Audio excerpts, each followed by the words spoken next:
Bonjour, nous sommes là pour travailler un peu sur les accents en France vus par... Bien, aujourd'hui nous avons un invité. Je vais lui demander pour qu'il se présente. Alors, comment vous appelez? Je m'appelle Sylvain. Bien. Vous êtes de quelle région de France? Je suis né en Normandie, mais j'habite l'Île-de-France. D'accord, en Normandie, mais quelle Normandie? Parce qu'on sait qu'il y a deux Normandies, la haute Normandie et la basse Normandie. La basse Normandie, dans la Manche. Dans la Manche. Et la Manche, quelle est la différence? La Manche et la basse Normandie, est-ce que vous pouvez nous en parler un petit peu? Qu'est-ce que c'est la Manche par rapport à la basse Normandie? C'est l'un des trois départements de la région. D'accord. La Manche, c'est le département qui... Une presqu'île, on l'appelle la presqu'île du Cotentin aussi, qui est entourée d'eau. Donc c'est ce petit bras qui va vers l'Angleterre, d'ailleurs, dans cette mer du Nord qu'on appelle aussi la Manche. D'accord. Et de quelle ville, précisément, s'il vous plaît? Saint-Lô. Saint-Lô. D'accord. Donc vous habitez actuellement À Paris depuis 30 ans. depuis 30 ans. D'accord. Est-ce que vous avez des considérations par rapport à votre accent, l'accent de Normand, de manière générale? Je pense l'avoir un peu perdu. Il y a juste quelques haies qui sont fermées chez nous, alors que j'entends qu'ici les haies sont ouverts. Par exemple? Les A sont un peu fermés, mais je ne sais pas moi-même si j'ai perdu ou gardé cet accent. Mais mes grands-parents qui m'avaient élevé avaient un accent normand. Ils parlaient le patois d'ailleurs. Par exemple, là, j'ai remarqué, mes grands-parents avaient, Un accent. avaient. Et alors? Ça devrait être avait. Par rapport au français peut-être d'autres gens, ils diraient plutôt, mes grands-parents avaient, Ah, mais ça c'est une question de liaison. On les fait, non, on non, les non, fait pas. avaient par rapport à avaient, ils avaient, ils avaient. Oui, oui, peut-être. D'accord? Un autre exemple, un autre mot, Le lait, le lait, et normalement, les Normands, ils disent du lait. du lait. Et peut-être à une autre région, on va dire Le français dit standard, c'est un et ouvert, donc ça fait lait. lait. Le lait, le lait. J'arrive pas à dire lait. C'est pas du tout la même. D'accord. Ouverture de bouche, j'y pense pas. Et un mot avec le A plutôt fermé. Je n'ai pas d'idée qui me vienne là. D'accord. D'accord, ça va.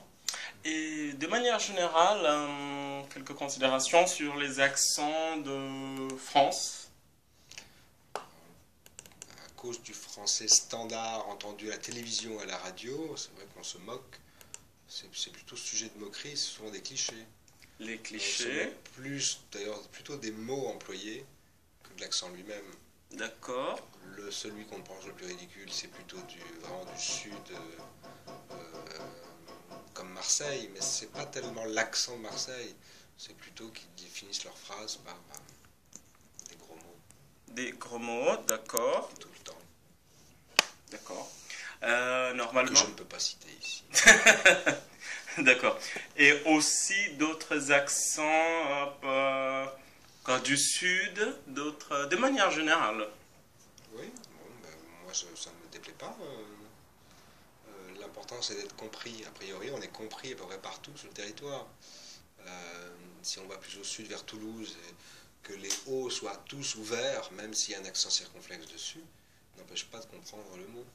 Voilà, ils disent rose, alcôve, Côte. côte, mais Oui. Eh bien, mais on d'accord. comprend. On comprend, oui. Oui, mais encore sur d'autres régions en France. Après, il y a des régions que je n'ai pas visitées. Je ne connais pas bien l'accent alsacien, qui est peut-être plus approchant de la langue allemande. Et du coup, voilà, je suis allé jusqu'en Lorraine, je suis jamais allé en Alsace, donc je ne peux pas bien je peux pas en parler. Et si j'ose dire, un accent qu'on considère comme un peu spécial en France, de manière générale, aussi. Je pense au ch'ti, Les ch'tis, c'est normalement quelle région en France? C'est le nord. Le Nord. Le nord. D'accord. Oui, c'est particulier puisqu'il y a même des émissions de télévision où sous-titres. De peur qu'on ne comprenne pas. D'accord. Donc c'est un peu difficile pour la... On peut dire comme ça que c'est un peu difficile pour les Français de manière générale de comprendre les ch'tis, que c'est au nord. Nord, Pas-de-Calais. Normalement, si on tend bien l'oreille, on comprend vraiment. Je pense que c'est... Mais oui, c'est parfois difficile.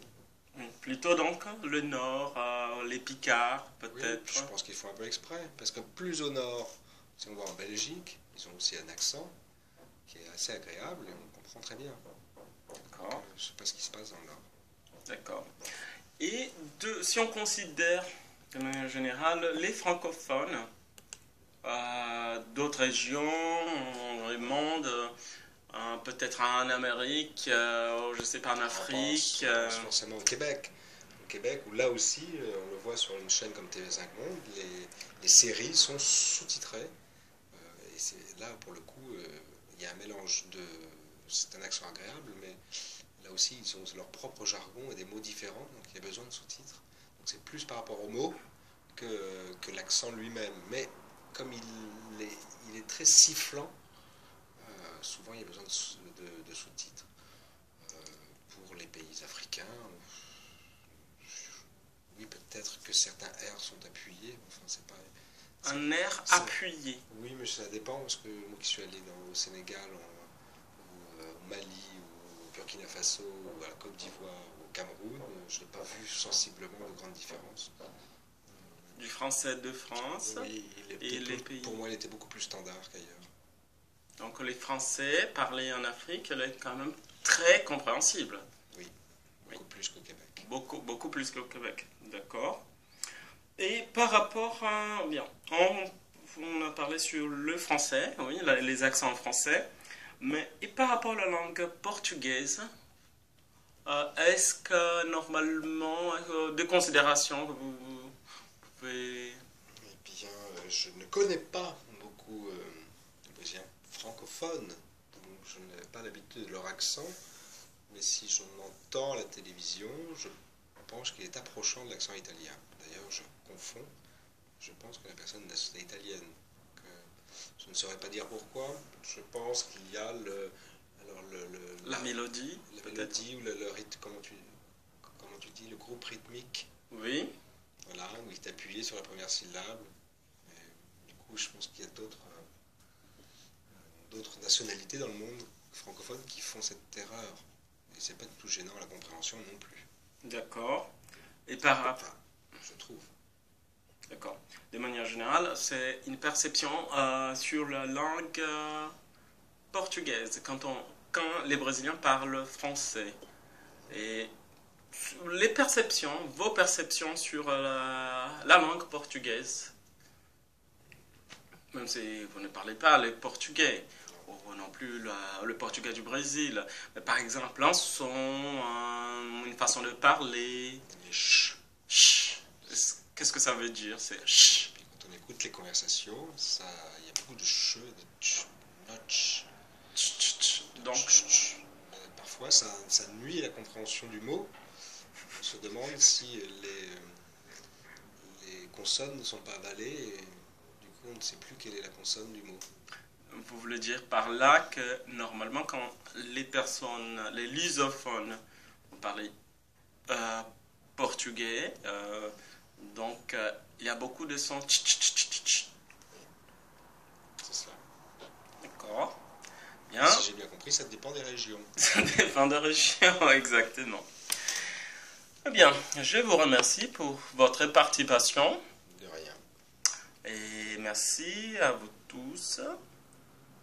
Et bonne journée. Merci. Au revoir. Au revoir.